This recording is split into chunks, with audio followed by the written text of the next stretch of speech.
Baik, Assalamualaikum warahmatullahi wabarakatuh. Perkenalkan, nama saya Ridho Pratama dari Universitas Negeri Padang, jurusan Sejarah. Pada kesempatan kali ini, saya akan menjelaskan mengenai negara-negara di Asia Tenggara dalam rangka untuk memenuhi tugas geografi regional yang ada di pertemuan yang ke-11. Baik, kita langsung saja mulai di slide pertama. Pada slide pertama kali ini kita membahas mengenai ibu kota negara-negara yang ada di Asia Tenggara.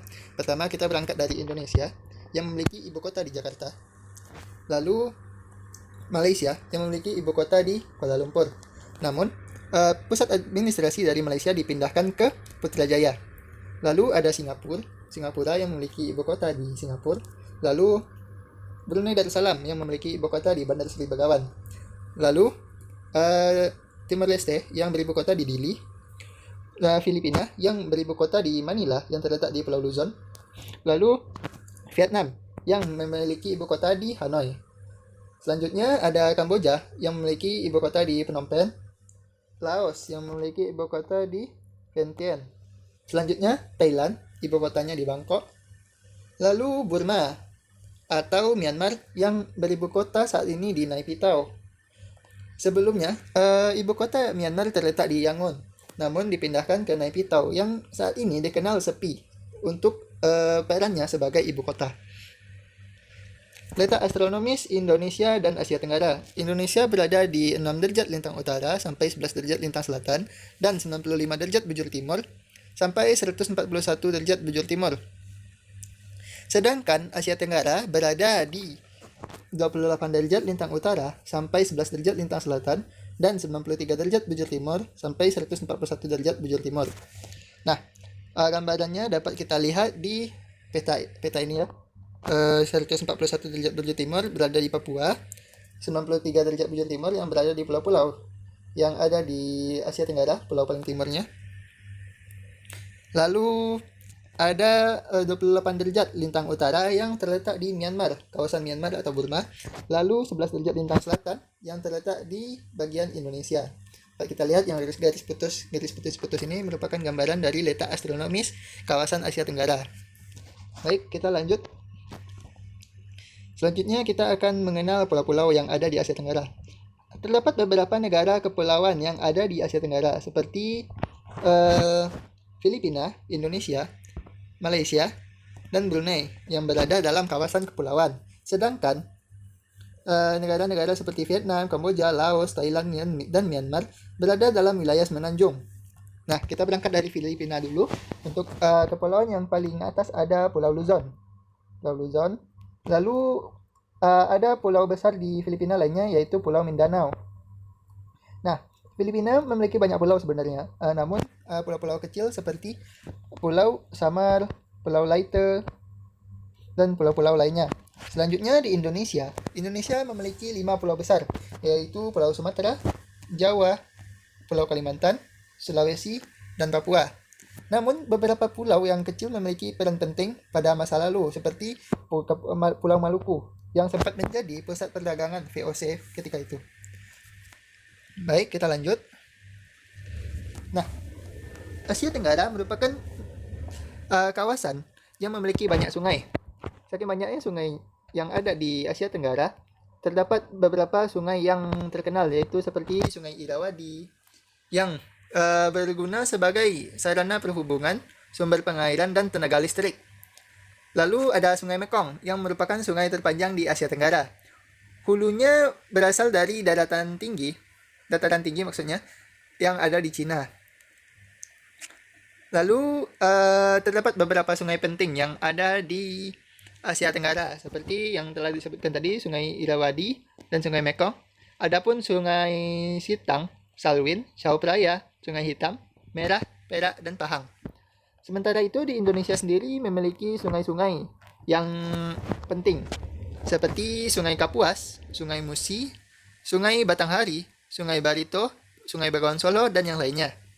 Semua gambarannya dapat kita lihat di sini, di peta. Lalu sosial budaya dan ekonomi yang ada di negara Asia Tenggara.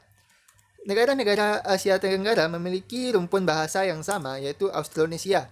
Mereka semua memiliki penyesuaian dengan lingkungan fisik yang sama. Artinya, mereka dapat beradaptasi dengan cepat. dengan lingkungannya.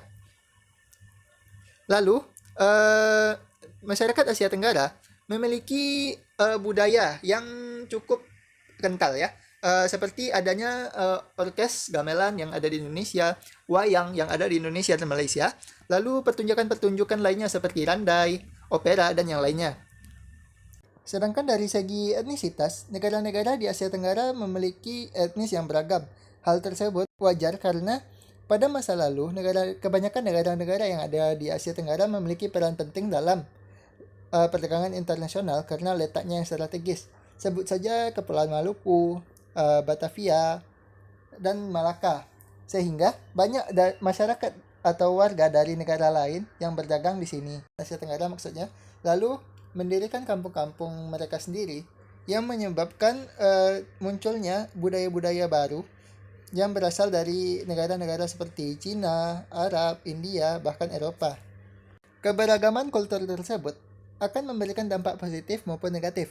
Dampak positif yang didapat adalah hal-hal seperti mereka negara-negara di Asia Tenggara ini memiliki ciri khas atau identitas yaitu keberagaman dan memiliki nilai budaya yang tinggi sehingga dapat menarik wisatawan untuk berkunjung ke negara-negara di Asia Tenggara.